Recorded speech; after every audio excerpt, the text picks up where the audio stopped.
थोड़े में ज्यादा स्वाद, यही तो है इसकी खास बात। वाओ मम्मा, क्या स्वाद है। अरे मेरे राजा, सबका राजा आरती और मसाला।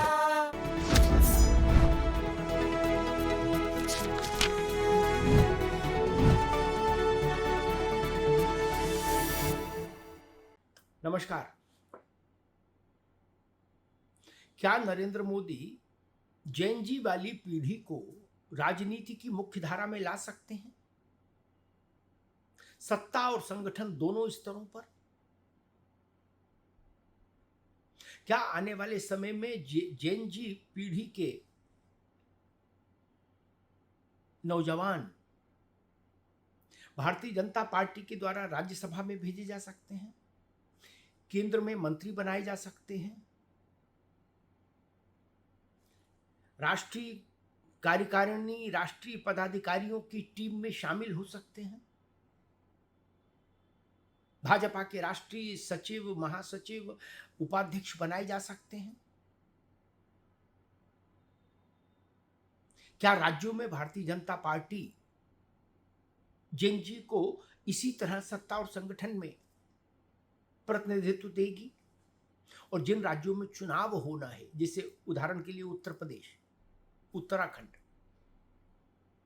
6 महीने 7 महीने के भीतर चुनाव है वहां, पंजाब, क्या वहां भारतीय जनता पार्टी 25 से 30 साल की उम्र के नौजवानों को टिकट देकर चुनाव के मैदान में उतारेगी, ताकि उनका प्रतिनिधित्व बढ़े, रिप्रेजेंटेशन बढ़े, उनकी बात कोई दूसरा ना कहे, वो खुद अपनी बात कह सके? क्या उनको ऐसा मंच दे सकते हैं नरेंद्र मोदी? मेरी दृष्टि में देना चाहिए। देंगे नहीं देंगे वो तो खुद मोदी जी जाने, लेकिन जैन जी के भाग्य का फैसला लगभग 56-57 साल औसत आयु वाली लोकसभा क्यों करे? और राज्यसभा में तो इससे भी बड़ा औसत है सदस्यों का, आयु का, सदन का, तो वो लोग क्यों करें? उसमें कुछ रिप्रेजेंटेशन जैन जी का खुद का क्यों नहीं हो? बड़ा प्रश्न है।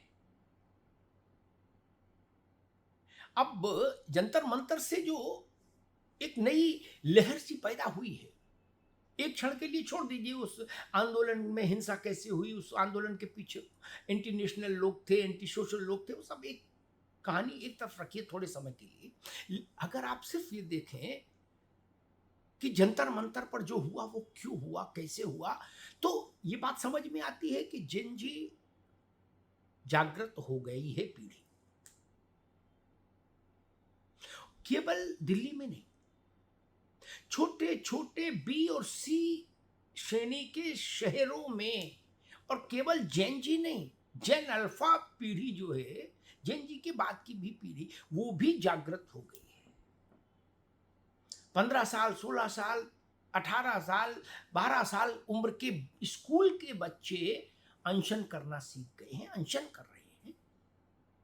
चाहे उत्तर प्रदेश का फतेहपुर हो, चाहे राजस्थान का जिला हो, चाहे मध्य प्रदेश का कोई सुदूर शहर हो, अर्धशहरी इलाका हो, सब जगह आपने देखा जैन अल्फा पीढ़ी के बच्चों ने अपने स्कूल में सुविधाओं की मांग के लिए बिहार में जैन अल्फा पीढ़ी ने मुख्यमंत्री सम्राट चौधरी को विवश कर दिया अध्यापकों की भर्ती की घोषणा के लिए।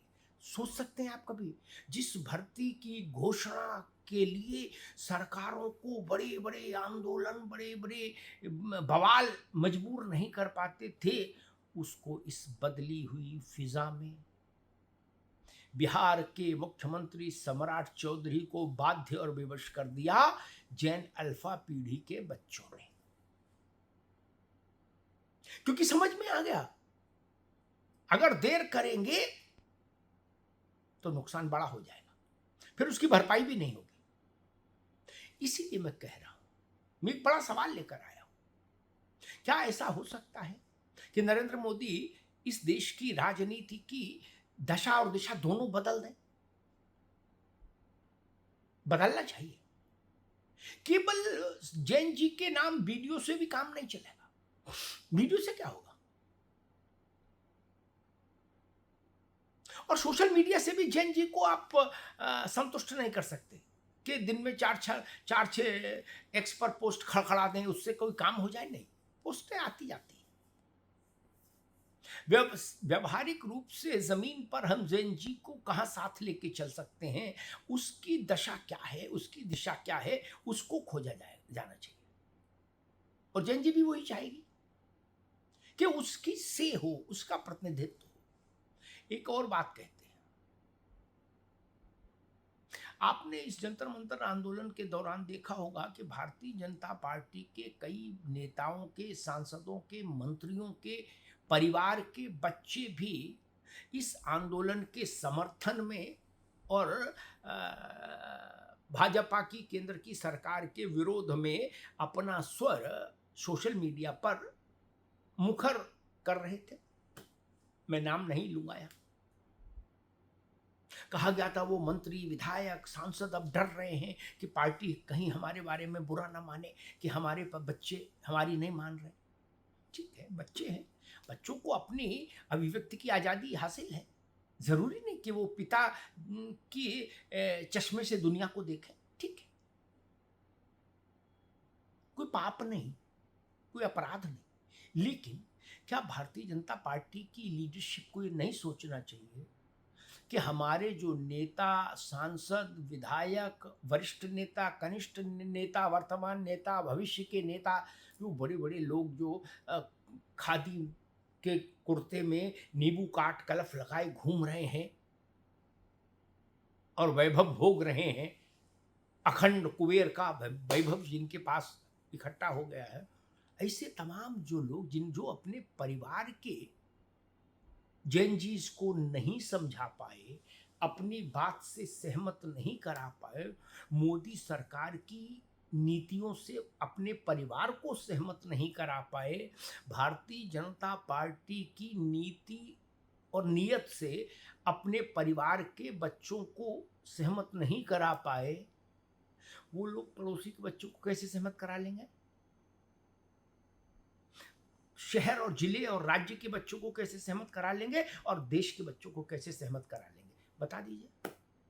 जो अपने घर की संतान को नहीं समझा पाया, मैं अंकुश की लगाने की बात नहीं कर रहा, मैं समझाइश की बात कर रहा हूं। जो अपने परिवार की, अपने संतानों से, अपने परिजनों से संवाद नहीं कर पाया, पार्टी उस पर यह भरोसा किए है कि पूरे राष्ट्र से संवाद करेंगे नेता हमारे, पूरे प्रदेश से संवाद कर लेंगे और सब लोग इनकी बात पर भरोसा कर लेंगे, कहेंगे नेताजी जिंदाबाद, नेताजी।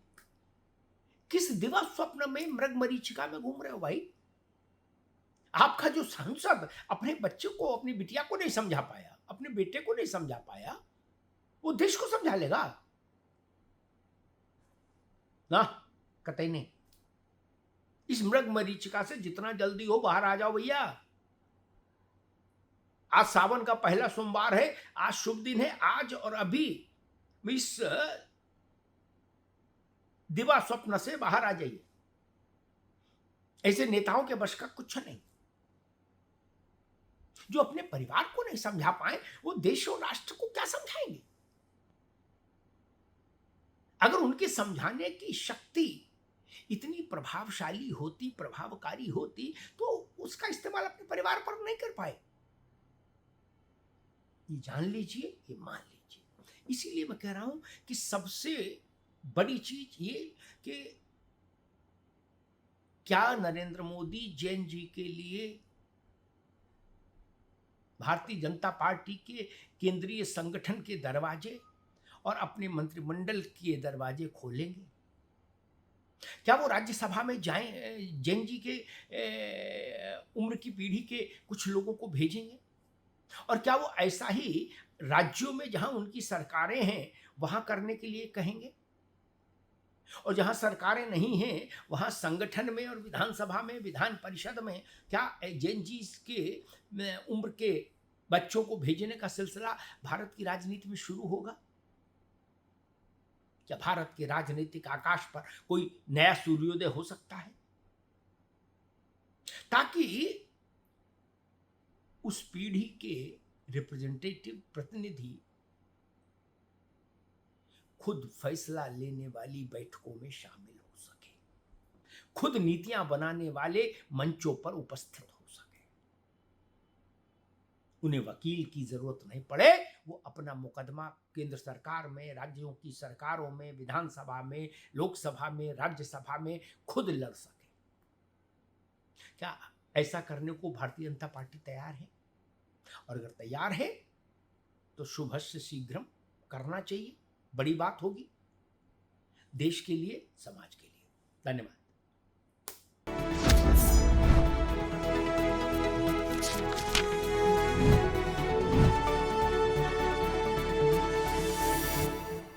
कुछ तो सस्ता लो, सब बढ़िया लो, इसमें क्या खास बात है? थोड़े में ज्यादा स्वाद, यही तो है इसकी खास बात।